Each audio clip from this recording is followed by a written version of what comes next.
23 मार्च 1931 को भगत सिंह के शहीद होने से सिर्फ 2 घंटे पहले उनके वकील प्राणनाथ मेहता के पूछने पर देश के नाम यह आखिरी संदेश दिया था कि साम्राज्यवाद मुर्दाबाद और इनकलाब जिंदाबाद। हम इन्हीं शब्दों को समझने की कोशिश करते हैं। सबसे पहले साम्राज्यवाद को समझेंगे। साम्राज्यवाद को हम आसान भाषा में समझे तो किसी भी तरह के अपने दायरे को बढ़ाने के लिए अपने से कमज़ोर को कुचलना, उनके हकों का हनन करना, उनकी कमज़ोरियों का फ़ायदा उठाना ही साम्राज्यवाद है।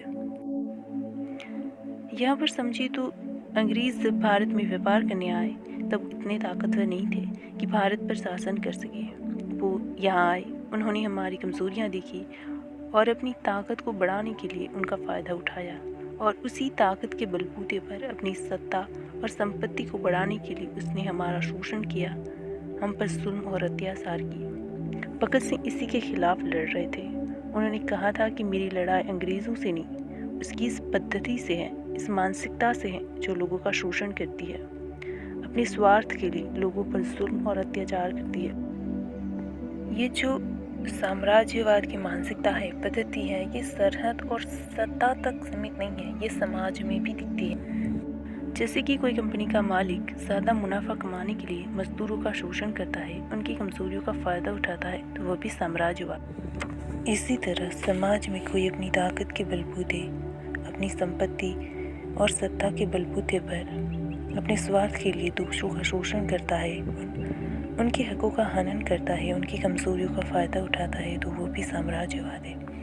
भगत सिंह इसी साम्राज्यवाद की मानसिकता के खिलाफ लड़ रहे थे और चाहते थे कि इसका नाश हो, इसका अंत हो, तभी दुनिया में समानता आएगी और सबको उनके हक मिल पाएंगे। सवाल यहाँ यह खड़ा होता है कि साम्राज्यवाद कैसे मिटेगा, और इसका जवाब भगत सिंह के दूसरे संदेश में छिपा है। भगत सिंह का दूसरा संदेश था इनकलाब जिंदाबाद। इनकलाब एक पंजाबी शब्द है जिसका अर्थ होता है क्रांति। क्रांति का अर्थ होता है बदलाव के लिए संघर्ष करना। वैसे तो भगत सिंह और उनके साथियों ने एक पूरा लेख लिखकर समझाया था कि इनकलाब से उसका क्या मतलब है, लेकिन हम यहाँ उन भगत सिंह के विचारों के संदर्भ में उसे समझने की कोशिश करेंगे। देश, समाज और मानवता की प्रगति में बाधक किसी भी तरह की समस्या के खिलाफ और अन्याय, अत्याचार और असमानता जैसी बुराइयों के खिलाफ साहस के साथ खड़ा होना ही क्रांति है। भगत सिंह के शहीद होने का सबसे बड़ा मकसद यही था। वो बार बार कहते थे कि मेरी शहादत के बाद इनकलाब आएगा, हर घर से भगत सिंह निकलेगा और साम्राज्यवाद मिटेगा। देश के जो लोग हैं और ख़ास तौर पर युवा, वो निराशा और उदासीनता की नींद से जागेंगे और अंग्रेज़ों के जुल्म और समाज की बुराइयों के खिलाफ खड़े होंगे। इससे न सिर्फ देश को आज़ादी मिलेगी मगर समाज भी प्रगति करेगा।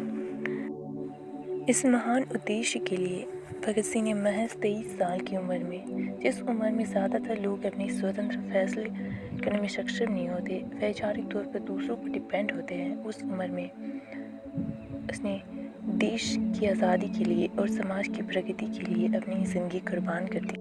भगत सिंह की शहादत के बाद लोग अंग्रेज़ों के जुल्म के खिलाफ तो खड़े हुए, आज़ादी के लिए संघर्ष किया, मगर आज़ादी के बाद सब निष्क्रिय हो गए और समाज में जो समस्याएं और बुराइयां थी वो वक्त के साथ फलती फूलती रही और समाज में आज भी व्यापक तौर पर दिखती है। अगर हम भगत सिंह से प्रेरणा लेना चाहते हैं तो हमें समाज की समस्याओं के खिलाफ साहस के साथ खड़ा होना होगा और समाज की बुराइयों को चुनौती देनी होगी। यही सच्ची श्रद्धांजलि होगी भगत सिंह को हमारी तरफ से। तभी समानता आएगी, सबको उनके हक मिल पाएंगे और समाज और देश प्रगति करेगा। तो इस वीडियो में हमने भगत सिंह के विचारों के संदर्भ में उसके आखिरी संदेश को समझने की कोशिश की, साथ ही शहादत के पीछे उसके महान उद्देश्य को भी जाना। भगत सिंह के विचारों को काफ़ी पढ़ा है। अगर आप और जानना चाहते हैं भगत सिंह के जीवन के बारे में, उनके विचारों के बारे में, तो कमेंट करके ज़रूर बताएं और ऐसे वीडियो देखने के लिए चैनल को सब्सक्राइब करें और वीडियो पसंद आए तो लाइक करें। Thank you for watching.